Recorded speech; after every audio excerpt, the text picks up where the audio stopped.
பரந்தூர் மக்களை தமிழக வெற்றிக் கழக தலைவர் விஜய் சந்திக்க கட்டுப்பாடு விதித்திருக்கின்றது காவல்துறை. விரிவான விவரங்களை வழங்குவதற்காக நமது செய்தியாளர் கார்த்திகேயன் இணைந்திருக்கிறார். கார்த்திகேயன், பரந்தூரில் விமான நிலையம் அமைக்க எதிர்ப்பு தெரிவிக்கும் மக்களுடன் தமிழக வெற்றிக் கழக தலைவர் விஜய் சந்திக்க என்ன மாதிரியான கட்டுப்பாடுகளை காவல்துறை விதித்திருக்கிறது, என்று சந்திக்கவிருக்கிறார் சொல்லுங்கள்.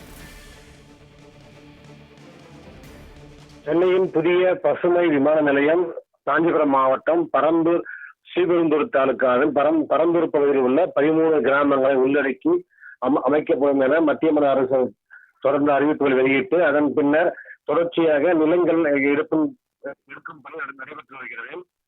இது ஆரம்ப நிலையிலிருந்தே இந்த 13 கிராமங்களைச் சேர்ந்த மக்கள், குறிப்பாக ஏகனாபுரம் கிராமத்தைச் சேர்ந்த மக்கள் கடந்த 900 நாட்களாக இரவு பகல் பாராமல் இரவு நேரங்களில் அமைதி வழியில் ஆர்ப்பாட்டம் நடத்தி வருகின்றனர்.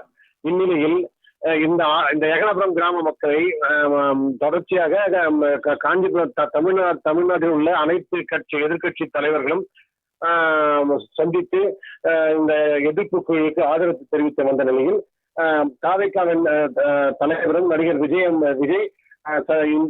வருகின்ற 20ஆம் தேதி சந்திக்க காஞ்சிபுரம் மாவட்ட காவல்துறை அனுமதியை கேட்டிருந்தார். அதன்படி காஞ்சிபுரம் மாவட்ட காவல்துறை சார்பாக அவருக்கு அனுமதி வழங்கப்பட்டுள்ளது என காவல் கண்காணிப்பாளர் சண்முகம் தெரிவித்திருந்தார். இந்த சூழ்நிலையில் ஒவ்வொரு தரமும் ஏகனாபுரத்திற்கு வரும் எதிர்ப்பு குழு ஆதரித்து வரும் தலைவர்களை சந்திப்பதற்காக அங்கு 13 கிராமத்தைச் சேர்ந்த மக்கள் கூடுவது வழக்கம்.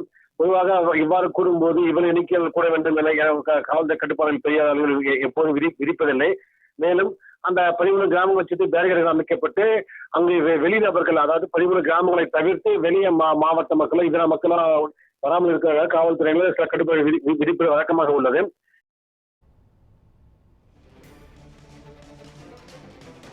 விவரங்களை வழங்கியதற்கு நன்றி கார்த்திகேயன்.